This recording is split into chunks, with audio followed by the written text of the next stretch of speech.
the name of the Lord. Hallelujah. Let us give God any praise. Hallelujah. Glory to Jesus. Oh, hallelujah. There is none like him. Hallelujah. Kubongo Tito akekho njengaye. Ineba zakhe zimile bona phakade. He is holy, he is worthy of all the glory. He is highly exalted. He is the King of kings. He is the great I am. He is the wonderful counselor. He is the Prince of Peace, the King of glory. Hallelujah. Oh, thank you, Jesus. Hallelujah. Let's give God all the praise. Hallelujah. Glory to the King of kings. Hallelujah. Blessed be the name of the Lord. Hallelujah. God is good all the time. Hallelujah.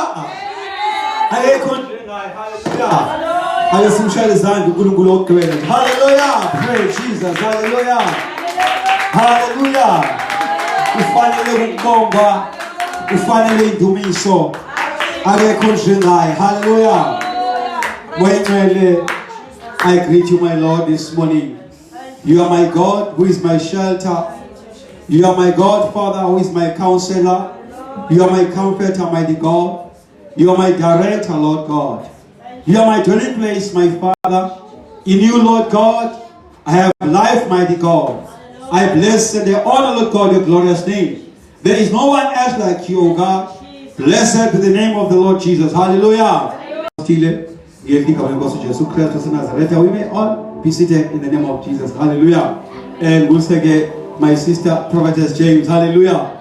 We'll say in the name of the Lord, I greet you all in Jesus' mighty name. Hallelujah. Jesus loves you. Hallelujah. All the brothers in the Lord, I greet you all in the name of Jesus. Hallelujah. Praise Jesus. Hallelujah. Hallelujah. Devil is a liar. Hallelujah. Sunday school wonke ngiyambulisa ke ngelithi kamle Nkosi Jesu Christ. Hallelujah. I love you, Sunday school. Hallelujah. Praise Jesus. Hallelujah. I can see ukuthi ke ayisibanithi kakhulu abanithi abanye basemawondeni. Hallelujah. Praise Jesus. Amen. But there's one thing I love about Jesus. He said, He will never leave us nor forsake us. And when I am alone, I am starting to pray. When I start to whisper and say, you are alone, I just say, one thing I know, He said He will never leave me nor forsake me. Number two, what I know, His name is Jehovah Shammah, is God who is always present. There is no time that God is absent. No matter what the devil yes, because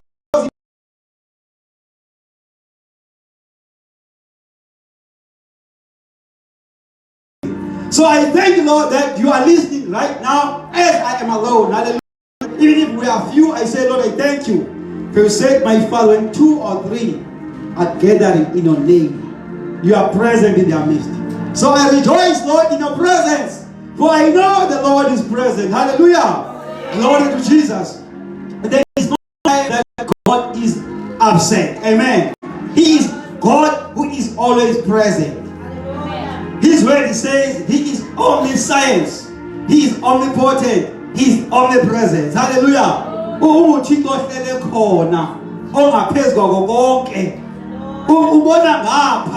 Hallelujah.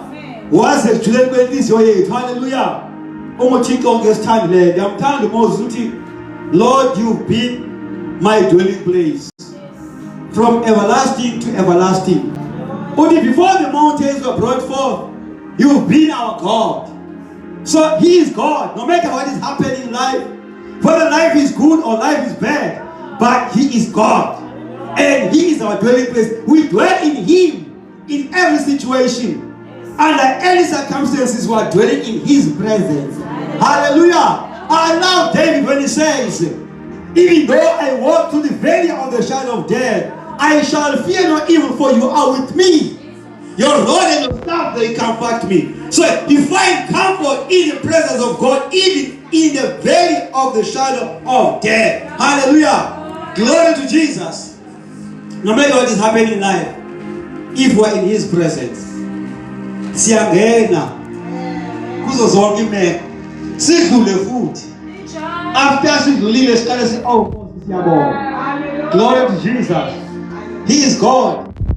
I love him because akathi yena go, I'm watching you. I'll look after you. Let us go in. He go in with you. There is a man who has a testimony when it comes to that. King Nebuchadnezzar. He knows very well ukuthi uma usengxakini uThixo ungena nawe. Wambona yena qala when he take the time he took uShadrach, Meshach and Abednego into the fire. Umlilo onamandla kakhulu ngenxa yomsindo wakhe kumkani Nebuchadnezzar. But he saw a fourth man inside, in the midst of the burning fire. We have about Shadrach, Meshach and Abednego inside the fire. But there was a fourth man in the fire. Mamela, according to him, he was expecting to saw them burning in the fire, melting because of fire. But instead of seeing them melting in the fire, he saw the fourth man. The fourth man, who is the consuming fire. Why they're walking inside of the fire? Because they're in the presence of God. The fire doesn't have power over the power of God. So they're walking in the presence of God. They were in the Lord. According to the Psalm 91, they were under the wings of the Almighty God. So the fire was unable to burn them. Because uyavutha umlilo kodwa abathi wasuwamangala kumkani kodwa imixokelelwane yona ebabephile yasehatsha yasuka kubo yabona bokuNkulunkulu noba imbandezelo zithini uma ukuye uThixo usikazisa freedom usikasusa amakhamandela labo ophileyo. Haleluya. Bephakathi kwamakhamandela njalo ukumkani Nebuchadnezzar uthe makebheka ubona the fourth man wabona hayi makababiza. I believe makababiza he was expecting to see the fourth man coming out with them so that azowabuza wena ungubani kanye kanye. But something amazing, the fourth man remained inside the fire. He didn't come out, but they came out with a miracle, because when he looked at them he saw a miracle with a man abaluki nomsilo abahawukanga nohawuka ngenxa yomlilo kodwa they are coming out of the fire. Yabona mawuphethe into zikaThixo you're like a gold. Even the time you put the gold inside the fire, I made instead it shine more because it's coming out of the fire. Sing awamlilo kaJehova. Hallelujah. Blessed be the name of the Lord. Hallelujah. Last Sunday Ben said Morning Star because enough and was alone. Hallelujah. Ukuthi ngoba nathi. So siya me say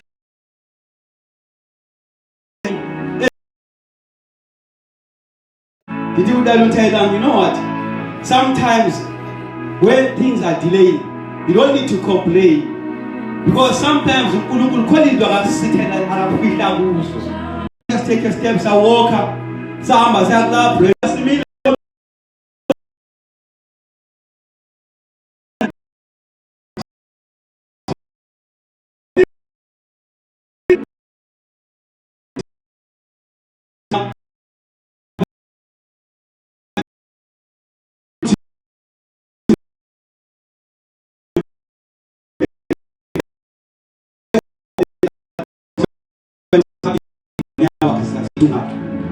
So last song I go for Nyambo batatu na I didn't know ajo everything twila haikama tukamatatu wonke mo 21 kwenye kazi tunathelwa zonke wotho ngozotwana ayisinge siya so mase sifika ke asikhwelisa lo banga smart is not bhakanisa ngoma sefika endlini John Wallet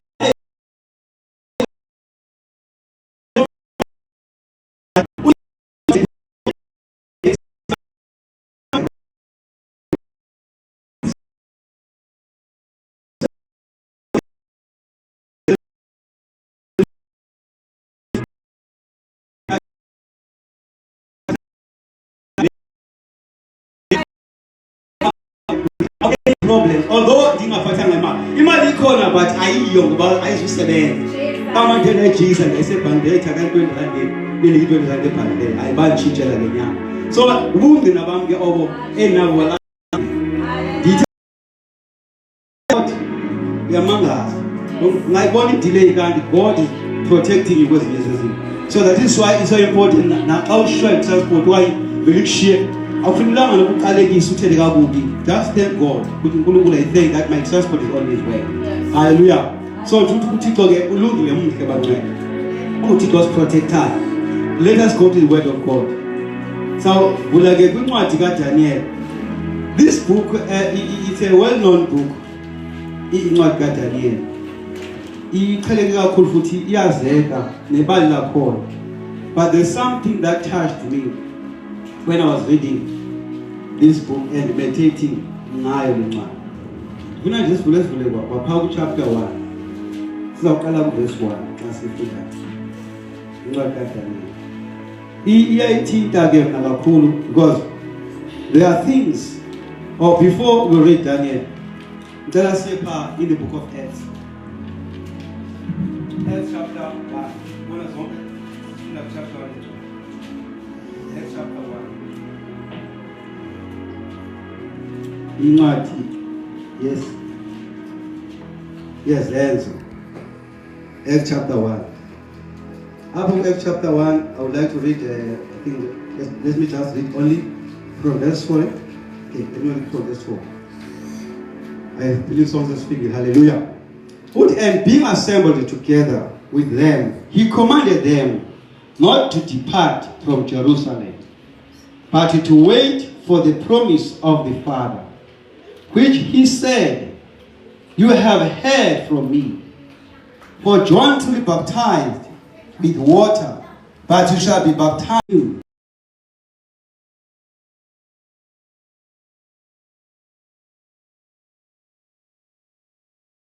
to Hakim, king of Judah, into his hand, with some of the articles of the house of God, which he carried into the land of Simna, to the house of his God. And he brought the articles into the treasure house of his God.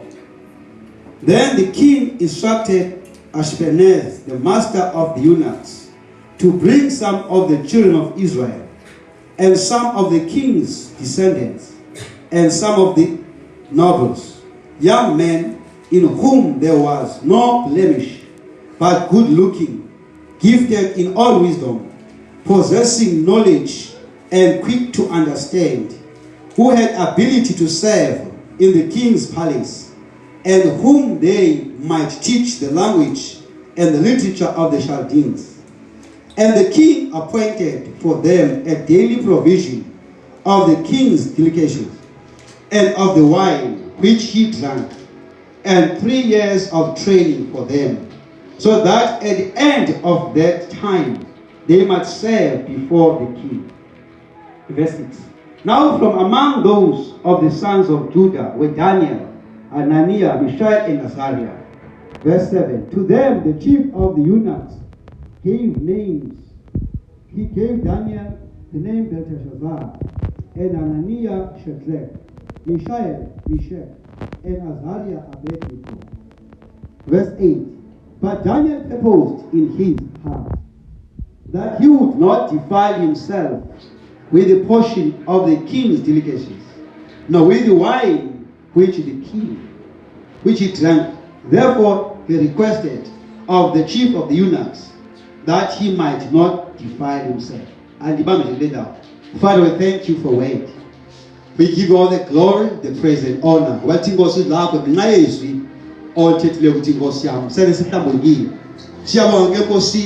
To be healed, to be restored and renewed. In Jesus' name we thank you.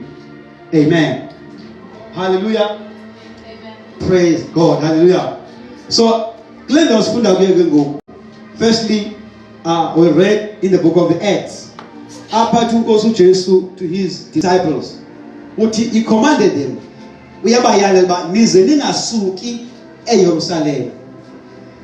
Remain there until the day come.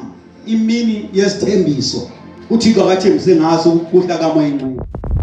So when I look at this term Jerusalem, I look at Jerusalem Jerusalem is the place of peace.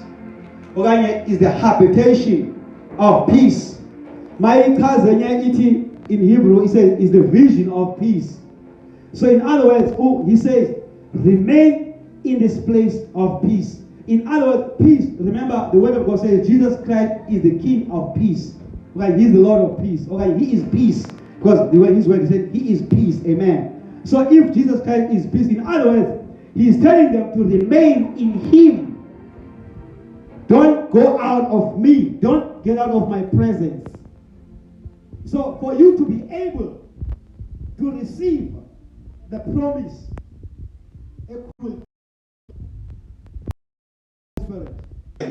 because if they remain there, they will be able to receive the promise. So as I was looking at the book of Daniel, what is saying that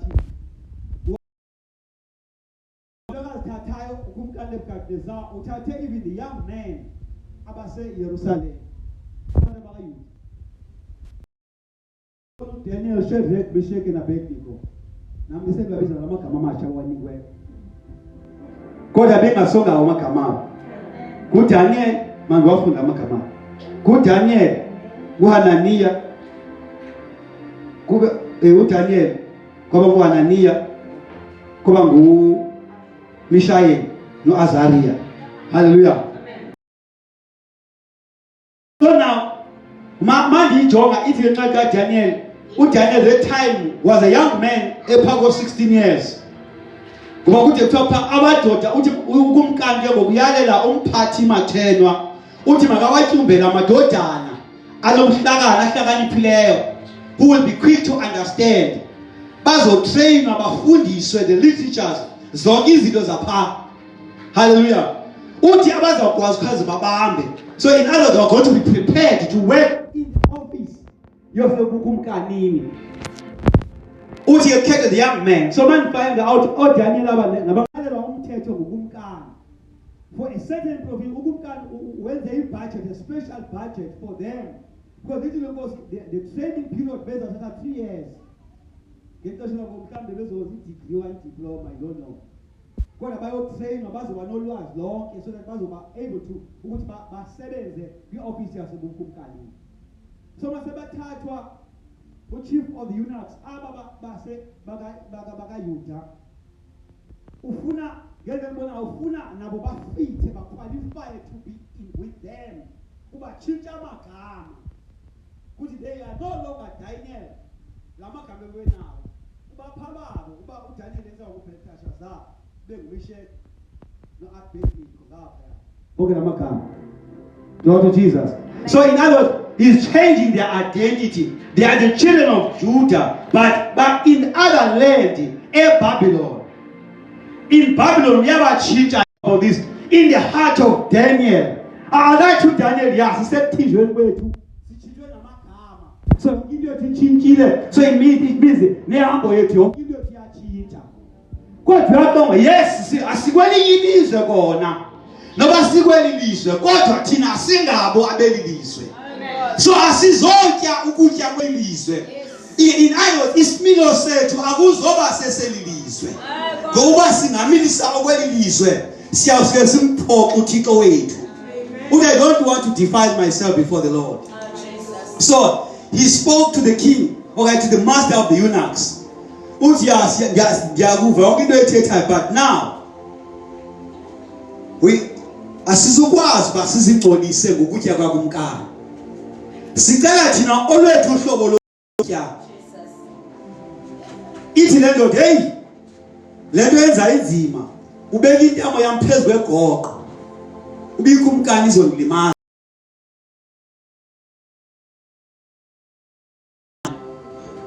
Lithi ke izwe Nkosi, a man shall not live by bread alone, but man shall live with all the words that come out of Shia. So in our case, because of Jesus Christ, because when he look at us, he sees the blood of Jesus. Because the price was paid for us. uNkulunkulu wahlawula ngegazi lonyana wakhe kuba efuna ukuzuza thina. So when time is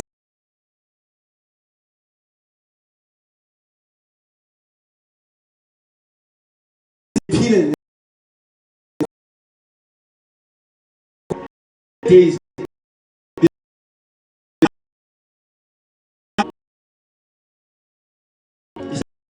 agreement, you are in the presence of God. Ubukhona bukaThixo bungakanani, amandla kaThixo aphezulu angakanani. So the time masebenziswa ngaphambili after imfixesho seliphelile elibebenikiwe asebenziswa ngaphambili kukumkani bafumane ngoDaniel benamandla futhi beqinile in good form and they were very bright bengaphezulu kwabo bonke. Izinkosi baba nokuhlakanipha ngaphezulu kwabo bonke, and they gave them an opportunity to serve in the palace before the king Nebuchadnezzar. It means if Tina as the children of God will remain in him regardless of the situation, okanye ngaphandle kokuba imeko ithini okanye ekhaya kunjani, okanye what type of friends or what people I am working with, because sometimes abantu esihamba nabo baba influence, but it takes us, it's in our decision to have discipline. Mawumcela kaNkulunkulu uba ne-discipline, because the word of God says uThixo uyasinikeza the spirit of discernment, and then we have discipline, because we need to discipline. As it does the corner in front of us, we see them, they are tempting, but what is happening, what is important, it takes somebody who have discipline. Discipline yourself. Glory to Jesus. If umntwana ekhaya kuthiwa asuba nguzulayo asuba ngusatweni, ikhona bakhona bayazi baphithizela kumnandi. Somebody who have discipline. Discipline yourself this one, because it is not good for me. Because there is a reason why kumele ube discipline. There's a reason why kungafanele ube ngusatweni xa kuthiwa bazalwa asuba ngusiphithi. Because ekuphithizele kuyagilwa. Uzawuba sesiphithi ugileke. I remember the other day, kudlula enye imoto pha endlini, khona intwana ke ichomi kayo ngapha pha. Imncanyanga yazi abazali bonokudeleshe. Idrive imoto, imoto yayijonge. Mna ndiyabathanda abantwana, ndiyathanda but xa semncinci kangaka angeke ngikwazi ukuthi imoto ba ehle ngayisenywe ngesandla ndizikwazi. Lord Jesus. And I believe uNkulunkulu angeke ayithande nami xa senzenze loo nto. Because kaloku mna ngegrace kaNkulunkulu ndiphethwe nguThixo. So whatever I do, kumele ngicale kuNkulunkulu, is it right uba ndiyenze uNkulunkulu? So ndiyabuka le nto endlule ngondithe ndize hey abazali kodwa into abenzayo badlasa abantwana ngemoto. Kanti emva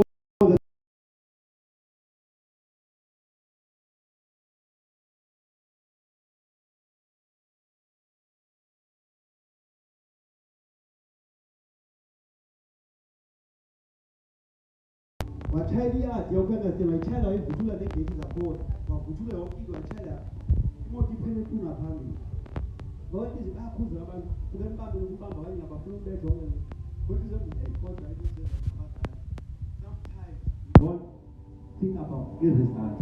Xa usangena entweni kuba lula yilo nto ngokuthi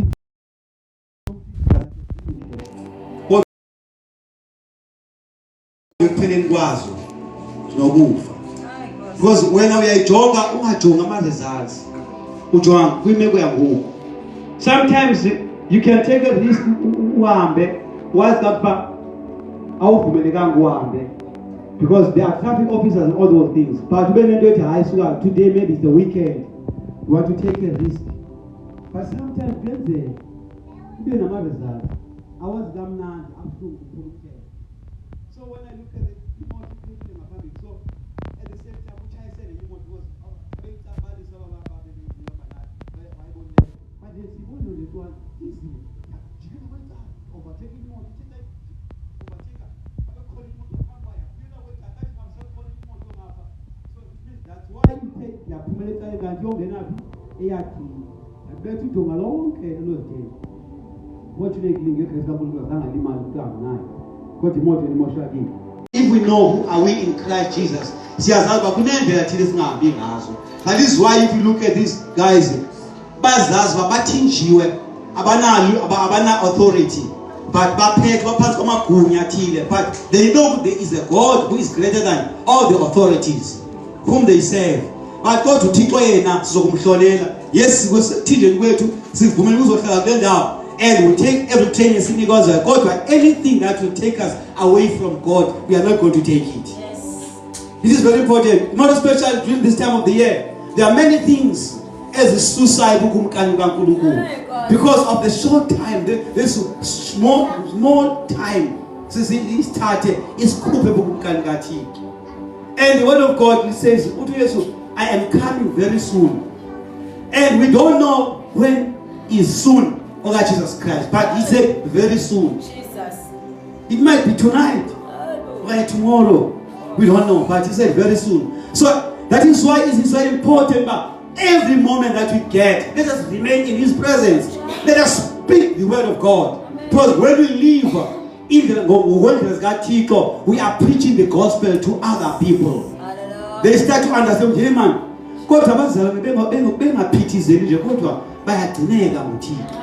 that is why you find that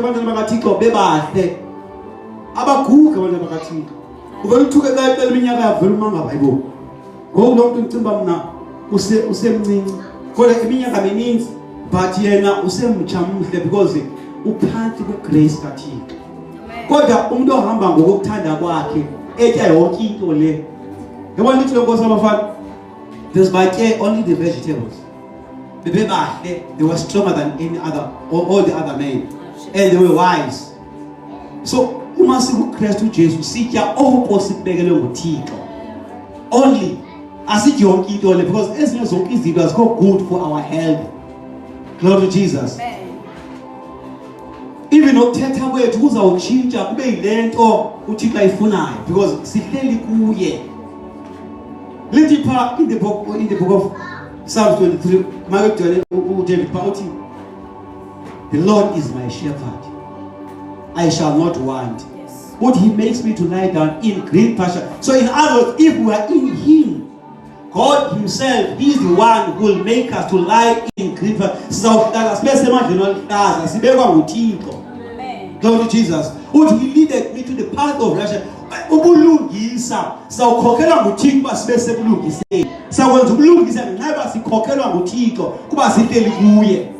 it means we need to remain in him. Remain in Jerusalem. So Jerusalem was on the day of Pentecost. Because all of them, they were waiting together in one spirit, in the city of peace. Then they were all baptized in the Holy Spirit. So it takes somebody who waits upon the Lord. Singamameli pressures. Because sometimes the peer pressure outside is just cooped negative. Because bodies are outside. Abantu bezenzekela fast. Nasi ukuthatha ama shortcut. Kanti kaNkulunkulu azama shortcut. What I love about our God is God who answers prayers. Amen. Number 2, he is God who hears prayer. Uthi in the book of Jeremiah, I know the plans I have for you. Uthi my plans for you are not evil, because they are of a good hope and a bright future. Yes. Uthi, you will call unto me and I will listen. That's what I love about God. Yabona uNkulunkulu mnandi, uyakwazi uyakuye ngezwi lakho uthi inkosi uthe ezwini lwakho. Ndiyakukubiza wena uyawusabela. Umuntu uthi inkosi ndiyakubiza, I know ukuthi uyasabela kuwe. Uthi I will answer your prayers. Uthi Father, I thank you for my answered prayers. Ulithethe izwi likaNkulunkulu kuye nje ngoba linjalo. Ngoba uNkulunkulu izwi lakhe akalijikeli. Once you say, Lord, I know, you say, it's like when you tell yourself, you are the child of God. You are the temple of the Holy Spirit. Jesus. You are telling yourself to be disciplined. Know who you are. Because you are the temple of the Holy Spirit.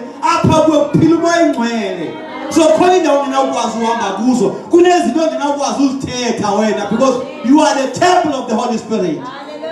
Glory to Jesus. It is very important. We must know who we are in Christ. Little people see, if anyone is in Christ, is a new creation. So you are in Christ now. You are a normal water. If you are not loving, you are in Christ now. You are loving. You are caring. Because you are in Christ now. You are no more in the world. We are like Him. I am the true vine. You are my branches. Would remain in me so that you may bear fruits. Would remain in me and my word remain in you. Amen. So mbanjalo uthetha kwakho kuyakufana nokuthetha kaKristu Jesu. Abantu mazimawungena ubake wathetha wena baphila abantu begula. Abantu bebe frustrated because you spoke, because out of your mouth kuphuma izwi likaThixo. So abantu ziphuma frustrations kuvuka peace more because you have the peace of God in you. We are the children of God. So phela unyaka at the time now I want to remain in His presence. I don't care where ubandindawo me, but I am in God's presence. Because so let them see God is present. He is present and the angels of the Lord are ministering to you. God is protecting you. Sometimes when you are grown up, you will hear God speaking to you in your dreams. In your sleep, God speaks to you. Because you are in His presence. That is why it is so important. Let us always be in His presence. Because when you pray, you are communicating with God. So your spirit is connected with God. That is why God is going to speak to you because you are connected with Him. Scary movies. Because we are watching scary movies. Because you open a channel for the demons to come in. Glory to Jesus. It's very important. Whatever you watch now, it's very important. Because what you see with your eyes.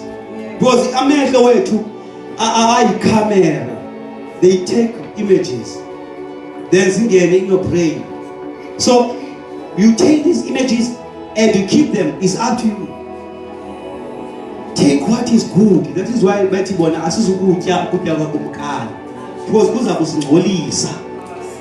you must choose what to eat. When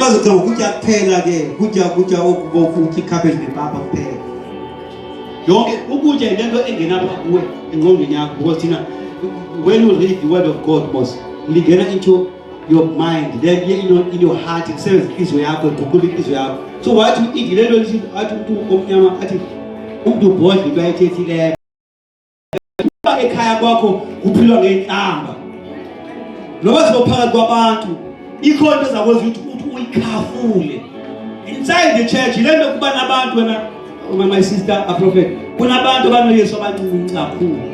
It's because of those things. Umuntu unoyesu omncinci ngoba wena la kule pace yakho. Xa kafikela ngomsindo, athi yabona ngasikethana noyesu umfaka suitcase-ini. Because umncinci uyesu wakhe. Akanamandla. Because of into akayitshaya jona ngasikele ubeka uyesu lo beka eqaleni diba nomuntu dimlande ngoba uyasuka alandwe ngoba kuyithoyi kodwa umuntu onoyesu ophilayo akanayeso okasuke kuze xa ufika umsindo ukuthi iqathe kuba ndiphakathi koyesu ungakwazi ucaphuka uzosinyusa isandla inkosi Jesu esandla sosokwenza lento. Glory to Jesus. Bazalwane thina singabaNkulunkulu mamela isathanda labangcwele ngayo ungasiphakamisa isandla umuntu usebesiphakamisa umbethu umuntu akhilikithi angaphinda avuke kuthi umzalwane ubulele. Because of the power. We don't understand the power that is in us, bazalwane. Amandla phakathi kwethu ngalamandla awavusa uYesu kwabafileyo. So there's power in lemandla okwazi ukukhalimela amadimoni aphume. So la mandla ngaxesha ubetha umuntu ke ngoku ucima awuzukula uzawufuna. So it's very important, but we must know what to eat as the children of God. I love these guys. If you look at their Babylon, although they teach you what you are, because they walk with God. There was a time apho khona ukumkani wehluthwa gqithi ngamaphupha waseNebukadnezar. Wakhala wabiza zonke izazi. Kuthi ngenxa yokuba lithi inkosi ngenxa besike dinwe kakhulu ukukhathwa the false prophets. The prophet amanga wathi I have a dream, but I am not going to tell you the dream. I want somebody who is going to tell the dream and the meaning. Into bangibanga amaxesha because ufuna ba sure ukuthi ithethe ukuthini eliphupha. Because awulazi ba iphupha lithini ngacelanga, which means that awulazi ba lithini so kusho ukuthi unyanisile. So what you know? Baba ngathi bathi inkosi umuntu ophila esenyameni akekho kayazi lo nto le. Lento yazwa ngothixo. Baphuma nezithixo bazizo zokwazi. Because umuntu osenyameni the spirits will understand. Wathi kumntana eGabhela uba ngaba aliphile leliphupha nizawubulawa. Babeka umthetho. Wachukumisa lamadoda. Wakudala amadoda. Ngithi kumntana uthina. Bamtshela kumntana uthina. Wakuwa umntana wathi kumkana akekho umuntu osenyameni ophila ungakwazi uyenza. Kodwa uthixo ophila count it is true. Lithi lenkosi yathi emva kwenikezwe ithuba walanda abangani bakhe. Lithi lenkosi when two agree on earth namazwi okumelana. You know, we have the power to change the situation in earth. Uma sihlangene uthixo okumelana. Ukumkani bazawubulala bahlangana bathandaza bathi inkosi ukumkani uphuphile sidinga iphupha ngoku nesitshilo sephupha uthixo sifike kudala nomxela iphupha lithi isitshilo sethu baya kukumkani banikeza iphupha lakhe banika nesitshilo bathi ibona bapromote because uhleli kuthixo God will promote you indawo ophila kuyo God will promote you. Uba kusemsebenzini ubuhleli kuThixo, God will promote you. Kodwa ungangqabeli promotion. Wait for the Lord. Bazawupromote phambi kwakho iyezi yakho. God will promote you.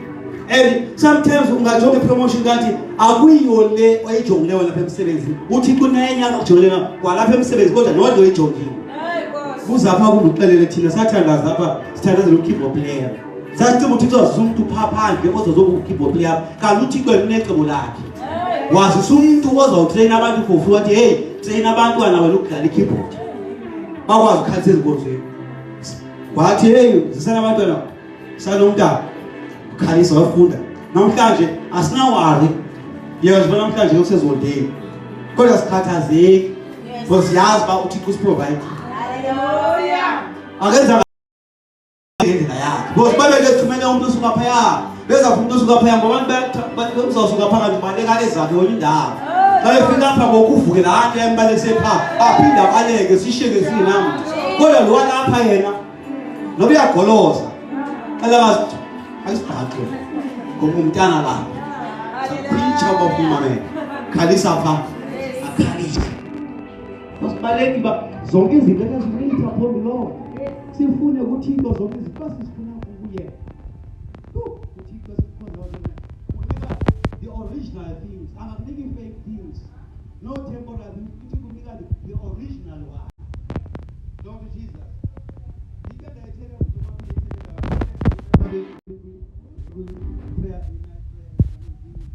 prayer on Friday. Did you know what? In my heart, God is making this place the center of restoration, the center of salvation. Ndithandaza apha kusemini there were up I think 3 or is it 4 God kwakunesango kuhlala pha kwande ndizashafunda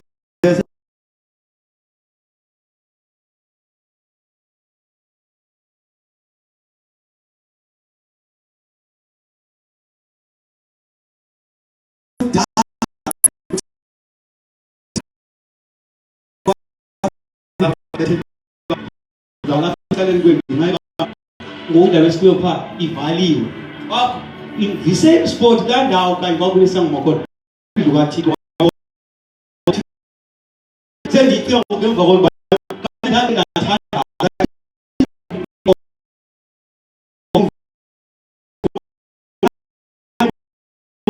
show ukuthi I have heard the prayer yakho. Ngoba uThixo wezimanga. Wazokuba sihle kuThixo. God is amazing. UThixo esimkhonza wazalayo uba lihleli kuye akajonga lihleli kuye phansi komkhukhu okanye phansi kwentoni. Uba lihleli kuye in his altar car. That's what is important. Uba lihleli kuye car Thixo uba khona. Ngoba uThixo akazi ngoba sisumakhele indlu enhle. If Thixo ayifuna ibeke lesisithi thina we his temple but thina sibahle uyila ayifuna. Lord Jesus. So intithe kakhulu encwadi bazalwane ngathi if I look at these guys, they are journeying with God. But if you look at the whole book of Daniel, you look at Daniel as young as he was, his journey with God. Zifikile izinto kube namaxesha uDaniel naye wathathwa because uyazi yabona masokhonza uThixo sosinso kahle yabona masosinso nyani uzawubona ngoba bakuthutshise ngalensindiso yakho xa besakuthutshisa njengezinto hawu ungawuzwara but the moment bakuthutshisa ngale besazi bakuthi yabona ke ngoku masike simnyathele enkosini siyamazi ba angeke ngamkhonza uThixo masibeke umuntu ukuthi makangakhonza uThixo bazi sifuna ukuthi makanga ngeke singamba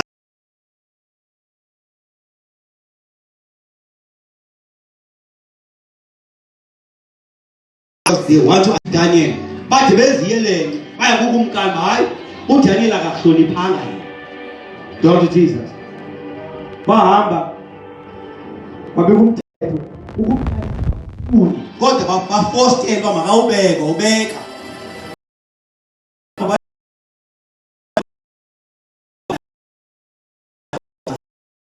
Tanders. So same as the diploma, my demons I was back to the Tanders. And the rest of the Tanders, I will forget to my claim. Uthi ufuna ukuthandaza umzimba webuhlungu adino man. Uphakama kugamandla esigubeni ungazana kulele nini. Because now they know what it is the time. Bayazibalo exesha ngoku the danger is coming. Bayazi uzuphethe isikhala. Uya umbuso awumanga kakuhle ngenxa yakho. So they know bazofika. So it takes you to agree with them now when I believe will be criminal classes young. So the city but that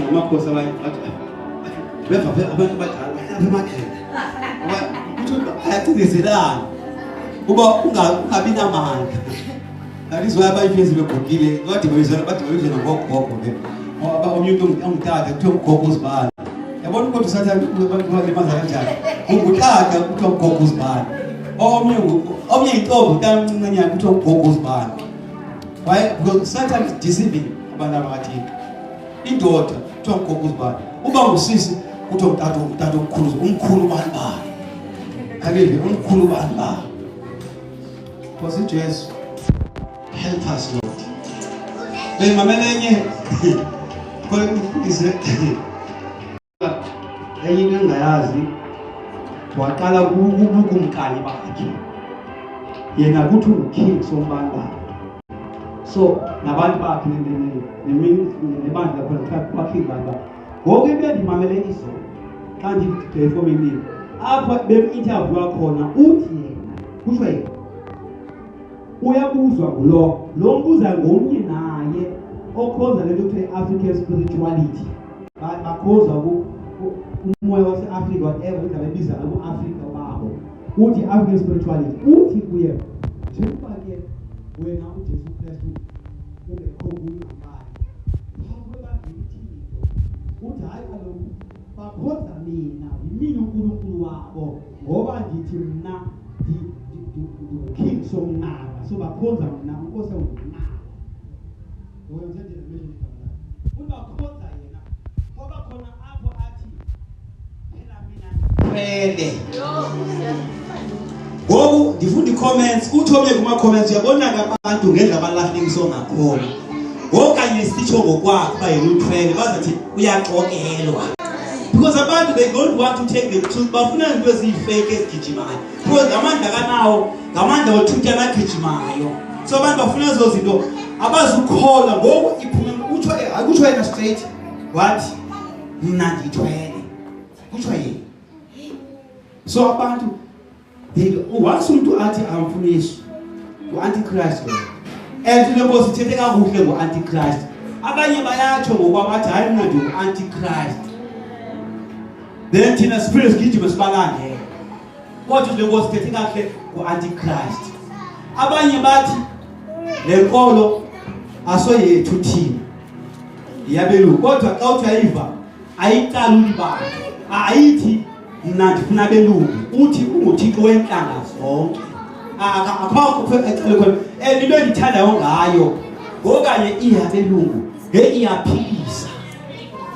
iyaphilisa ongenaxolo imnikeza uxolo ongenathando imnika uthando kodwa ezi zethu ezizabantu abamnyama ziba nobandlululo uba yabantu abamnyama omhlophe sekengene kuyo uyatshintshwa ezwe omnyama konenye engabe KZN akhathazekile ungumlungu nje ibheshu pha faka ibheshu akazukhonze uThixo wakho unganqaba ngabheshu kuza khonze ngifile ibheshu thina ke sibonga uNkulunkulu ba othi uNkulunkulu simkhonza ngento zonke yonke into uba udesign ba masinube the Xhosa attire uyakhonzeka inside the Xhosa attire in the Sotho attire uyakhonzeka in the French attire uyakhonzeka akho attire kangakhonzeki kuyo umkhonza sosebhadla umthandaze uhlabelela amanzi esethu nesephu hlamba ngoba uyakhonzeka akanaxesha bengakhonzeki khona yabona basekeze enkubula selekeze balala khona engathi uzosala ile photo katata wabo lo oyifound la nkosi xa bengene toilet bathi ngoba ingcwele ayikwazi bingene toilet iyathathwa ayishiye ngaphandle uzafuna ayifihle phansi somewhere ayongena toilet aphunde abuye ke ngoku ayoyilanda ubona abangcoliswa kuye toilet ungcwele bawo wase toilet ungcwele bawo uyaphela njengokuye toilet akasekho ngcwele bo thina senziwe ngcwele ngoKristu Jesu noma kunini na senziwe ngcwele ngoKristu Jesu asinangxaki ba funeka kuqala ukuzimela ndatsho imama okhonza wecawa zinansi ke nawe as religious uthi yena indaba kazimane ngeSaturday akazumane le ndaba because indaba sasike zimenza wonke bese sisumile akabuke ne TV because basesisumile. So in other words, from Monday, Friday and Sunday kufuneka bese sona because yayibuke TV ngezinto. So in other words they abakhulu ungcwele kodwa uThixo uthi masibe ndwele ngoba nayo ndwele every time akhonxesha loba ayikhetha ubuye ube off ebuthixweni akho off ebuthixweni uhlala ebuthixweni bona bafuna babana off. My question ke ngoba uyesu ubuya on a Monday. So in other words bayasala bo makezo ngandibanda bayasala because bona abekho seundwele namhlanje basabukela iTV. Lord Jesus. But it's very important, Tina. We are blessed because we are not religious, but this is what Tina. We have a relationship with Jesus Christ. We are not religious. As in our imitate, and we are guided by the Spirit of the Lord. It doesn't make us look since we are remember who calls the one who calls grace over ministries. God will come in you.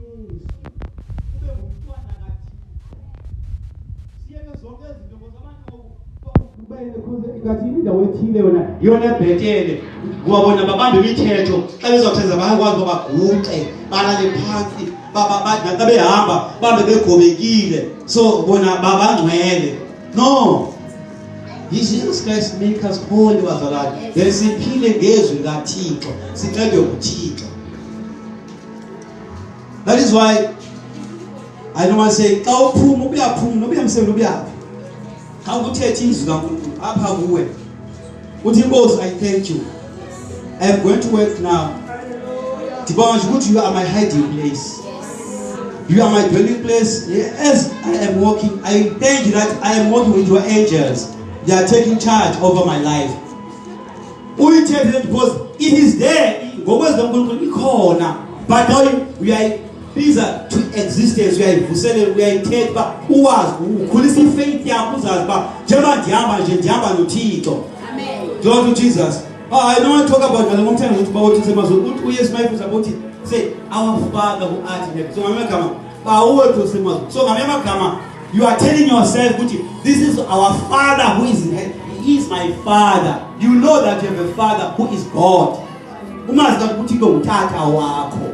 So your Father has utata wako uyakwazi uthetha zonke ingxaki zakho kuye. Awufikeli utata ndilambile ngokutata. Tata ndibethwe nguzibani bani. Oh tata kunindifuna ukuthi awufumaneki. Utata nceda. Glory to Jesus. Kunezinto uthezi uyafunda ibhayibheli wonke manifunda nje ibhayibheli manifunda. Kunezinto engakhange thethe mina. Lezi zinto mama ngazangathethe. Nomnye ngazangathethe kuwe. Kodwa uThixo akazawuchila kuwe ngenxa yokufunda izwi ngokuhleli kuye ngoba umoya engcwele uyathetha ministration akuchilela izinto. Nawe uThixo uthi uzoshare lento oyifunda uthuke xa sohlela abantu bayimani lebe ngithelele ndithathe phi kanene yona.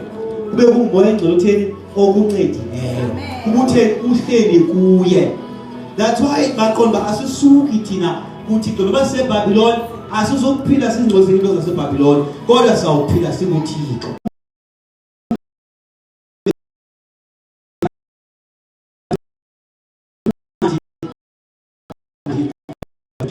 Let us give God the praise and thank God for hallelujah. Thank you, Jesus. Bless the Lord.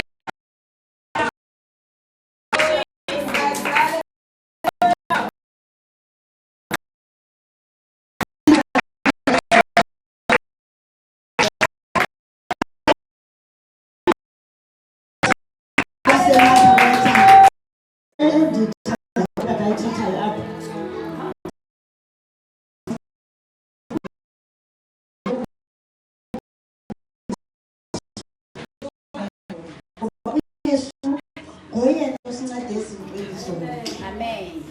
Yazi ndinomeza wami. Umeza wami angaphatheki kakuhle. Ithi engaphatheki kakuhle kwakhona izinto azinikwayo ecaweni ezincedayo bazikhona izinto ezinceda abantu ecaweni. Then ke ngoku lento ayinikwe kuthiwa ihlala apha esifubeni. Ibhotile le kuthiwa makayibeke apha esifubeni. So le bhotile ayibeke apha esifubeni. Emsebenzini iwe ibhotile etoilet. Kuyolandwa mina ngoba ibi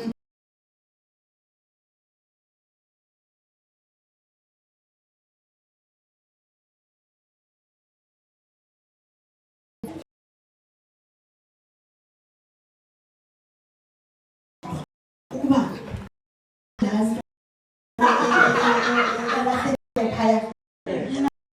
into enjani le kodwa yecawe so ke ndifuna ukuyibona nje ngoku le nto yecawe before ndiyoyibona into yecawe umnikazi wayo wabesekebale eqala yeyifuna into yakhe kanti uqaphele ke ngokuba ilahlekile then ke ngoku kwenzeke ke ngoku agule ingathi ayilongo yodwa inesinxibo ke ngoku isimba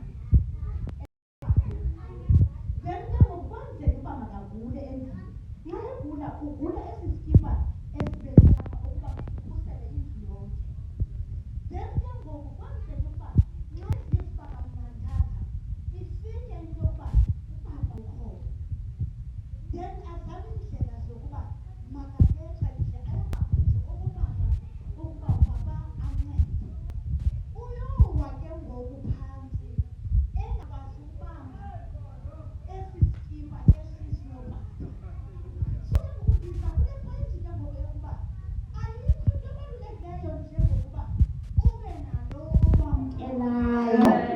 Ngoba kaloku lo waseNazaretha siyamamkela ngoba bazama iyeza nxa ungegula uyalisela.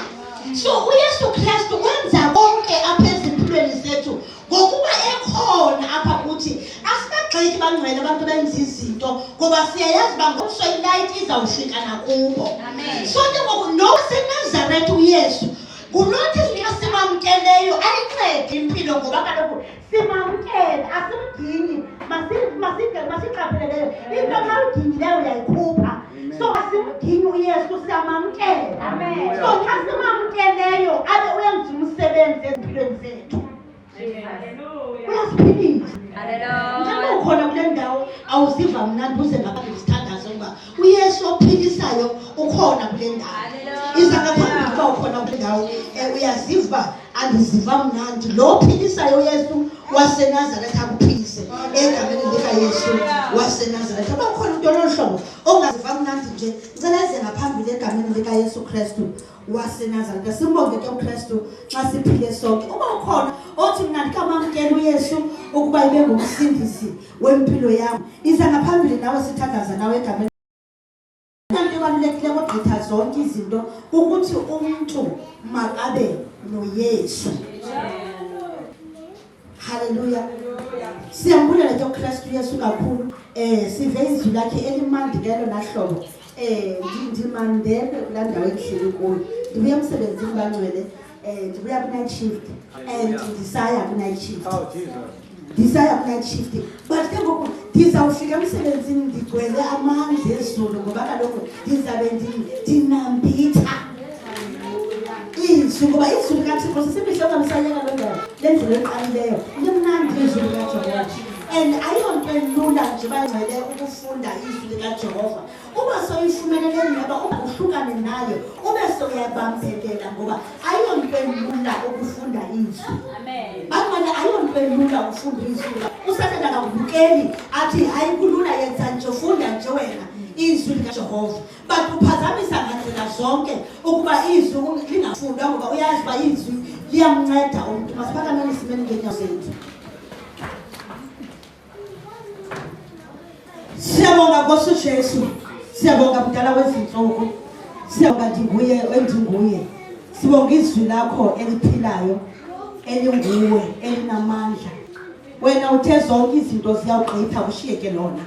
Egameni likaYesu Kristu waseNazaretha. Sowuthethile Nkosi uJesu phezu kwempilo zethu. Siyabonga, sikwenza mkhulu. Siyakubonga, siyakudumisa.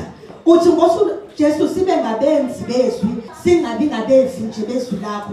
Thatha indawo ezimpilweni zethu ukwenza ngalo uNkulunkulu onamandla onke ukuba sibe ngabahleliyo kwebukhoneni bakho egameni likaYesu Kristu waseNazaretha. Sincede uNkulunkulu onamandla onke senze ngalo egameni likaYesu Kristu waseNazaretha. Siphuma ngoyingcwele ndiyathandaza sihle ibandla kwegazini lakho linamandla gazi likaYesu Kristu waseNazaretha. Ngitshila igazi likaYesu waseNazaretha kuyo yonke indawo abangcwele bayawuhamba kuyo egameni likaYesu Kristu waseNazaretha. Ifu lakho ngoyingcwele malibe nokunye nomnye limbiyele limkhusele egameni likaYesu Kristu waseNazaretha. Sikwisikali esilolele abangcwele sinokuphumelela egameni likaYesu Kristu waseNazaretha. Bangaphezu kwabanqobi koKristu Yesu bathandileyo in the mighty name of Jesus Christ of Nazareth. Kuna abantwana bakho mdala wezinsuku bakhona basezilalini egameni likaYesu Kristu waseNazaretha. Ndiyathandaza ukuba ifu lakho malisoloko liphezu kwempilo zabo njalo in the mighty name of Jesus Christ